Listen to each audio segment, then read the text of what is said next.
What's up, guys? So I'm finally doing the intermediate guide. This could be the intermediate guide part 1, or this could be the beginner guide part 3, whatever. So I got a variety of stuff here. I think I have enough variety to really get into this. So by now, I posted my beginner guide almost a year ago. I think it might have even been a year ago. By now, you guys, whoever's watched that and is getting into the silver, you guys have a basic idea, but let's take that to the next level. So I'm making this video here. Keep in mind, I'm telling you what works for me. Everybody's different, but what works for me, okay? So let's get the first part out of the way. One of the main questions that I get asked all the time is, how much do you buy? Okay?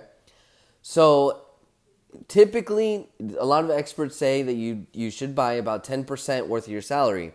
I think that's a little high, okay? Usually what I do is I stay, in the range of 3 to 5%, okay? Lately, it's been leaning more towards 5%, okay? So the way I look at it, okay, and this is how I'm going to tell you guys, if you have nothing else going on, if you don't have stocks, you don't have property, you just kind of have money sitting in the bank in a savings account, not doing much, then you should buy about 10%, okay? But if you have other stuff going on, I think 10% is a little high. And whatever percentage you decide to do, just know you do not want to touch this stuff, okay? Unless you're flipping the coins, okay, to make some extra cash, to buy more silver, you should not be selling this stuff. If you have to turn around and sell, you will be losing money, okay?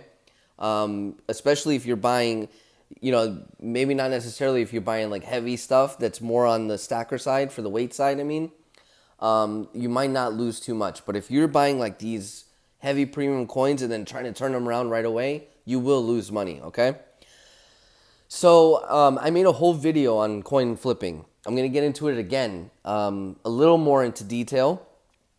I happen to flip coins to make a little extra cash. I'm not like heavy into the coin flipping deal, but enough to like get me some extra silver, okay? So if that's something you're interested in, I'm gonna touch on it, and you should watch my other video too about it, if you're interested in coin flipping, all right? It takes a lot of discipline, okay? It's not like you buy and then you just sell. You need to know what you're doing, okay?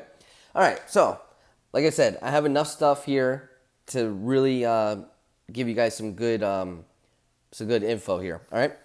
So the beginner guide, I talked about buying for weight and buying for collectability, okay? So I'm going to get into that again. The way I do it, I separate everything into 4 categories, okay? Like 4 sections. Just picture 4 lines. That's how I buy my silver. Okay, you have the first line separating this. This is a generic bar, okay? 5-ounce bar. Then I have the 10-ounce bar. These are all pretty much generic stuff, okay?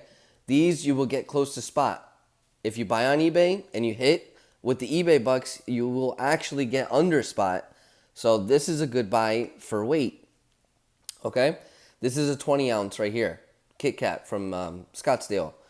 This is also considered a generic, even though it's a little heavy on the premium, compared to other like 20-ounce stuff. But no coin collector is going to be interested in a 20-ounce bar. So this is strictly for anyone buying for weight, okay? Remember, everything that I separate, all these categories, is all depending on who would buy it. That's all that matters. Who would buy it when it's time to sell? Who would be interested in that? That's how you got to separate these categories, okay? So then you got the next stuff. Now you got the stuff with a little bit of premium, but they're actually pretty. You can get them close to spot too, like the maples, like the eagles and stuff like that. Okay, very common bullion, all right? So you got that stuff, all right? And I actually brought this maple out for a reason, and I don't know if you guys could tell already. I got some serious milk spots going. I'll get into that after. I'll pick on that again. All right, so now we go on to the next category. This is where your pandas fall in, okay?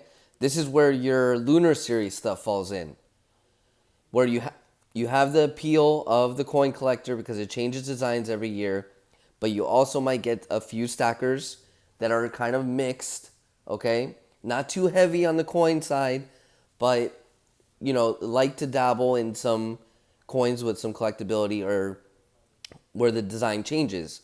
Okay? So it's not full on coin collecting now. It's kind of in between.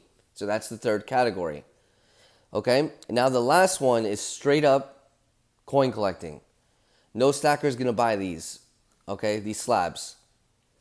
If it's in a slab, you've lost all the stackers. All the guys buying for weight, you've lost them all.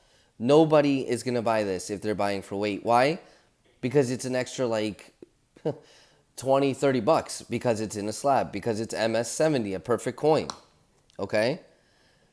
So you have lost the stackers on these slabs. Okay. So you get the idea. Those are the 4 basic categories. That's how I do my purchasing. Okay? This is also another straight up coin collector kind of coin. Okay? I don't have too much that are only for the coin collecting, but I do have it. Obviously, I buy a slab every year for the pandas and stuff like that. MS70. Okay? No real stacker that is super disciplined and going for weight. It could care less. MS69, 70, care less. Okay? So know when you're buying who your audience is. Okay? To sell it to. Next part. Then you have the time frame that you need to think about. Okay? I have 3 years of pandas here. 19, 18, 17. All right? This is still new. This is out still. This is the 19. So it's still brand new. The 20's not out. So this could have the appeal of a mixed stacker as well as the coin collector. Okay? If you were to sell it now. You go 1 year back, you're starting to lose some of those mixed stackers because the premium goes up, the value goes up. The older it gets, basically the more expensive it gets. And this is not just for the pandas. This goes for the Lunar Series as well and things like that. The coins that change their design every year, that's what I'm talking about. That's what these are. Okay, that's what I'm trying to explain. Now you go 3 years back to 17 and you probably lost about 95% of those mixed stackers. Okay? So now if you were to turn around and sell this, it would be to just coin collectors trying to make up their years, or they happen to like the design, or it's a new guy coming into the game and you know what? I want to complete my series with the pandas. Okay. So he's going back 3 years. And so on and so forth. So if it goes further back, the older the coin is, the more you're losing potential people to buy it. Okay? So this is for coin flipping if you're interested. Okay? So typically, when I flip a coin, I try and do it within 2 to 3 years. And I know that sounds like a long time, and it's like, oh, why would I wait 2-3 years to make $10 or $5? Well, if you do this for a while, you're always going to have coins to flip because you're kind of constantly doing it. Make sense? Right? So if you're just starting out, yeah, you won't have a coin to flip for another 2 years. But if you're already kind of doing it, a couple years go by and you've been doing it for 5 years, you're eventually at some point you're always going to have coins to flip to make some extra cash. Okay? So that's, not everyone does this coin flipping, okay? And I don't flip every single coin either, but it's an option. It's another way to kind of fund your stack, okay?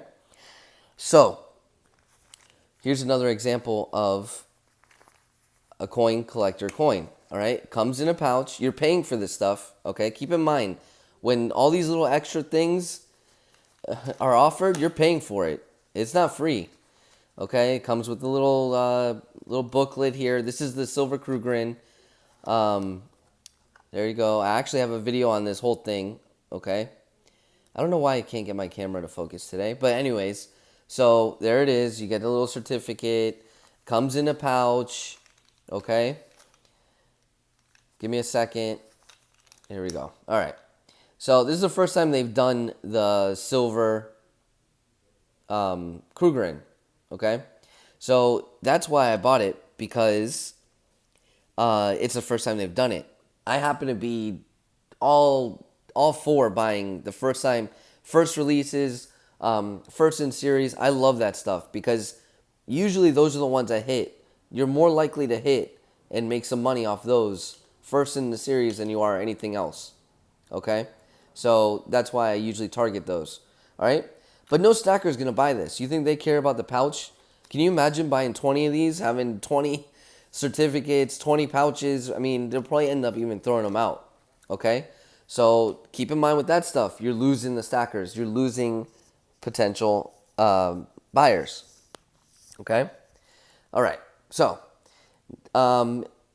what I like to do usually, my like comfort zone, what I buy, probably the bracket that I buy the most in is but in the middle, the two middle brackets. So you got the closer to the stacker side, but also kind of sort of on the collector side, and then also the collector side that's a little bit on the stacking side. Okay, so perfect example of this, which I'm tearing up this series.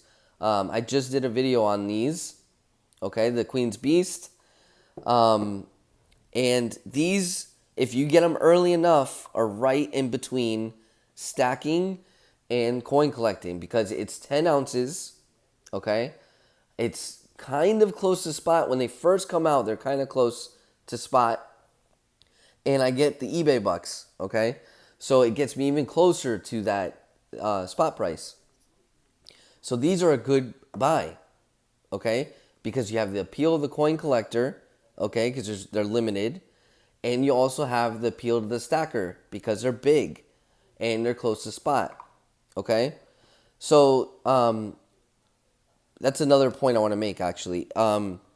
These big coins, because they're big, usually coin collectors want these, 1 ounce coins, limited mintage, the smaller stuff. They don't want to pay $180 for 10 ounces. They'd rather pay $180 for a super rare coin, okay? So if you start buying these bigger coins, which lately I've been buying like crazy, these 10-ounce coins. I got the Elephant, I got the Lunar Series, I got the Valiant, the Queen's Beast, all of them. So I've been really getting into these 10-ounce because it has the appeal of the stacker and of the coin collector. Somebody that is like me will buy this, even like 2 years down the road, okay? So this is all kind of stuff that you need to really, really, really pay attention to. The limited mintage stuff, okay? There's only 5,000 of these Archangel Michaels from the Ukraine. Sick coin. One of my favorites. I have a video on this if you want to really look at it. This thing is sweet. But do you think a stacker is going to buy it? Absolutely not. It's like $40 for 1 ounce of silver. $40, you're halfway to 5 ounces. Okay, look at it that way. So this is not for the stacker. This is for the coin collector. This is also a good coin to flip. You wait 2 years. This has gone up in price. And now I could not find a place to buy it. I found one coin shop selling it, and I bought it. And now all of a sudden, Amex is starting to sell it. So stuff like that, you got to pay attention to. So now Amex is selling it. It's easier to get, and people that shop on Amex are going to know about this coin. Okay, they're going to see it. Some people might not have ever known about this thing, okay, because it was so limited and not being sold so widely, okay?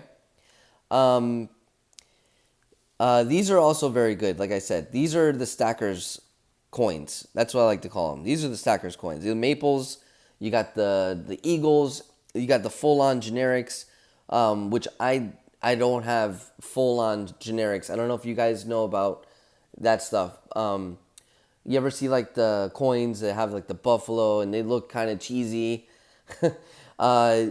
Those are like generics, like they're restrikes or remade, or like the Morgans that are pure silver. They look like a Morgan. I personally don't like those. Okay, they're highly counterfeited, and I don't know, they just look too cheesy for me.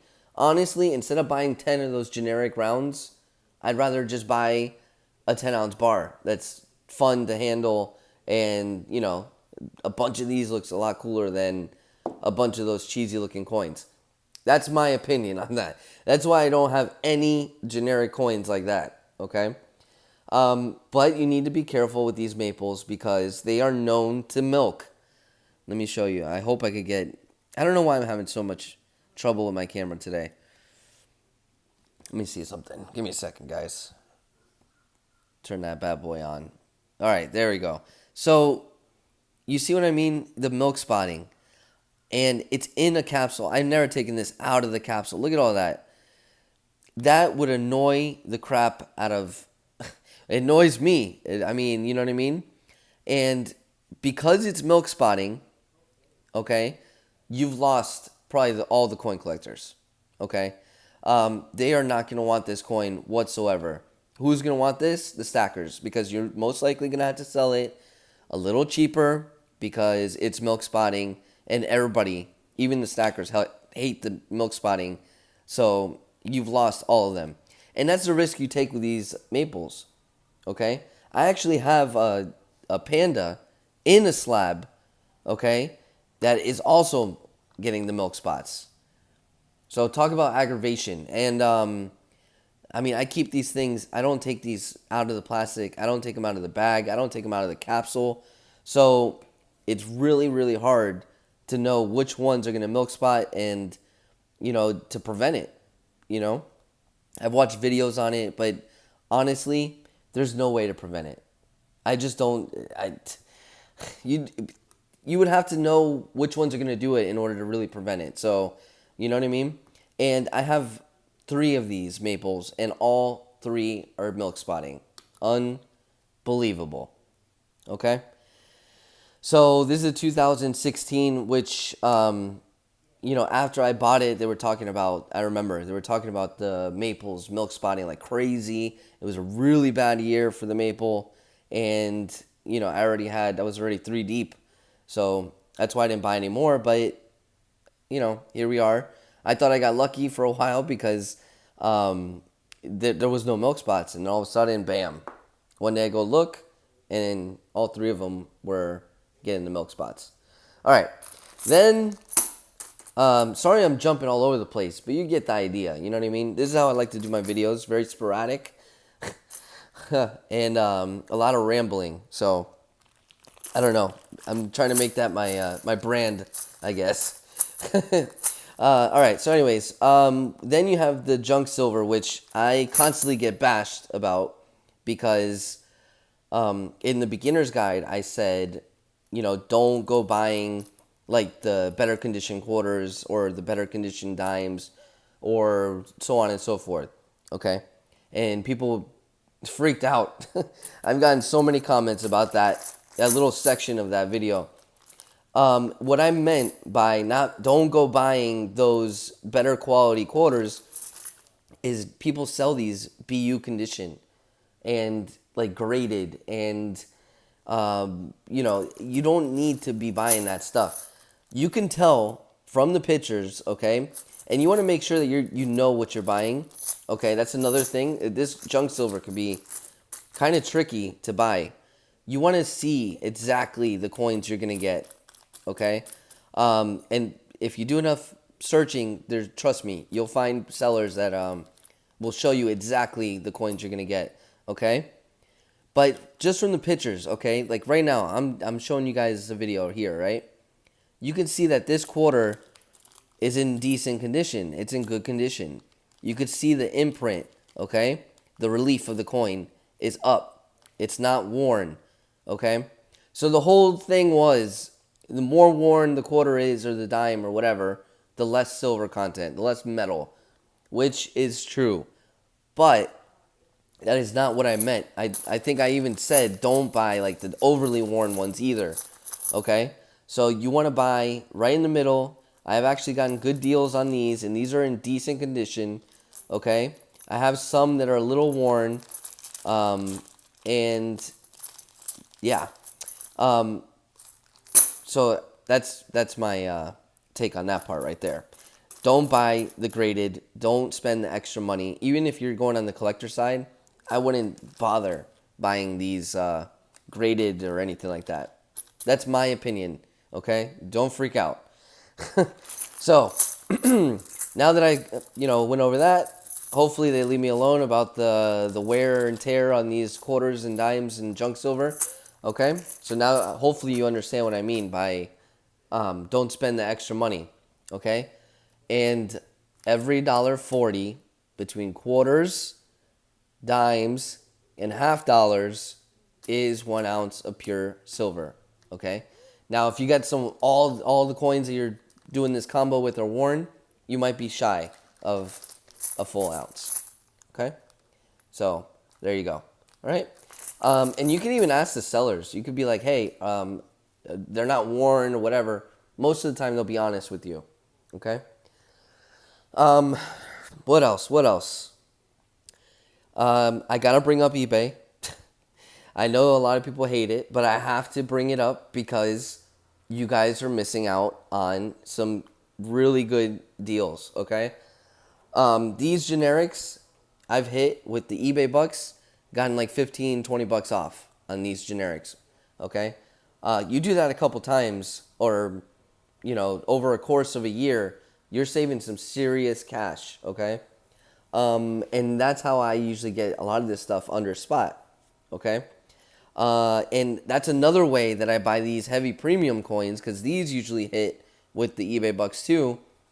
You won't feel as guilty, okay? If you're one of those people that feel guilty about spending, $30 on 1 ounce, then you won't feel as guilty if you're getting some eBay bucks back, because then you could put that eBay bucks into some generic stuff, all right?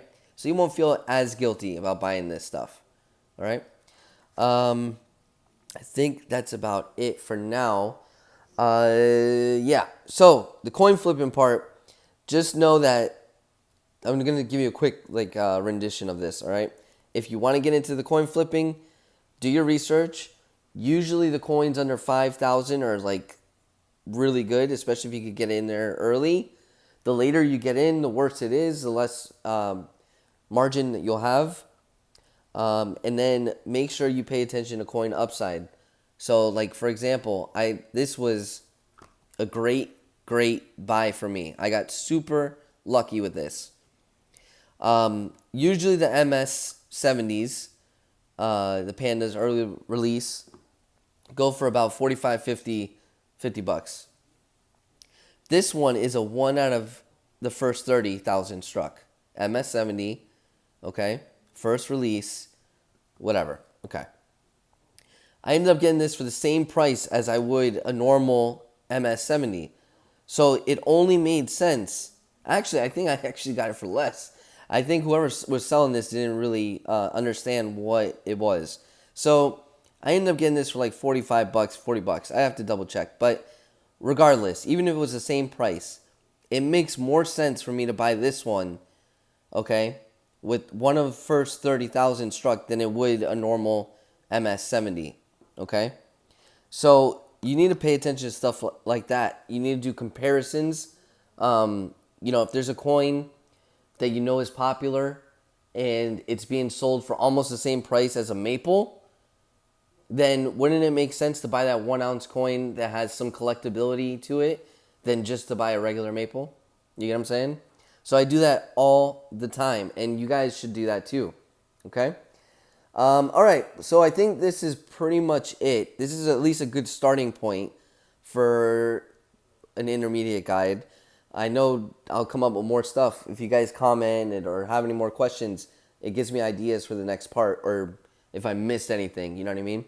But this is what I did with the beginner's guide. I did 1, kind of felt the waters, got some questions, did part 2, and now part 2 has raised some questions. So now I'm doing a part 3 or an intermediate guide, whatever, from those questions of part 2. So let's do that again. This is a pretty good starting point for anyone starting out or kind of getting their feet wet. So yeah, let's do it. So leave the comments, give it a like, give it a share. And once again, thank you everybody that's watching these videos and being active on my channel. I appreciate it. And follow me on Instagram. That's it. No more self-promotion. That's it. All right, guys. I'll talk to you later.